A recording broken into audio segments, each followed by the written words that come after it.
কথিত জালালের যে প্রাথমিক মনোনয়ন, এই মনোনয়নকে মতলববাসী ইতিমধ্যেই প্রত্যাখ্যান করেছে। গত কয়েকদিন যাবৎ মতলব উত্তর দক্ষিণের বিভিন্ন জায়গায় বিক্ষোভ মিছিল, সমাবেশ এবং জালালের কুশবর্তী লীগের দাহ সহ বিভিন্ন কর্মসূচি পালিত হয়েছে।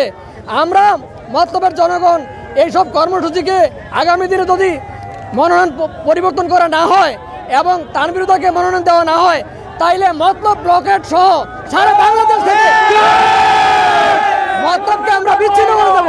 আজকে এই মশালে মিছিলে হাজার হাজার লোকের আগমনের একটাই কারণ, যে লোককে সম্ভাব্য প্রার্থী হিসাবে ঘোষণা করা হয়েছে সেই 1979 সাল থেকে 2008 সাল পর্যন্ত এই বিএনপির সাথে তার কোনো কর্মকাণ্ড ছিল না। জনাব তারেক রহমান সাহেব যে কাইটুরিয়াতে আমাদের মনোনয়ন দেওয়ার কথা ছিল, সেই কাইটুরিয়ার সম্পূর্ণগুলো আমাদের প্রার্থী জনাব তানভীর হুদার মধ্যে আছেন। তারপরেও এই মতলব 2 নির্বাচনী এলাকার মানুষের চোখের জলের কারণে আজকের এই পর্যন্ত অন্যান্য মনোনয়ন প্রত্যাশী সহ বাকি যে 2 জন ডাক্তার মাহবুবুর রহমান শামীম এবং শুক্কুর পাটারি সহ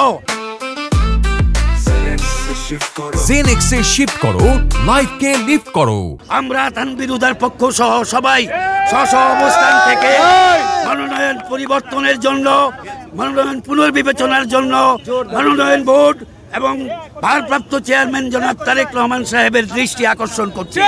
লোকের পালস বুঝুন, মতলবের লোকের চাহিদা বুঝুন, মতলবের লোকের জনপ্রিয়তা দেখুন। দেখার পরে আগামী দিন আমাদের মনোনয়ন যেন পুনর্বিবেচনা করা হয়, সেই আহ্বান রেখে আগামী দিনে মনোনয়ন প্রত্যাশা রেখে এবং ধানের শীষে ভোট দেওয়ার জন্য সবাইকে অনুরোধ রেখে আগামী মনোনয়ন পরিবর্তন না হওয়া পর্যন্ত আমাদের কর্মসূচি চলতেই থাকবে।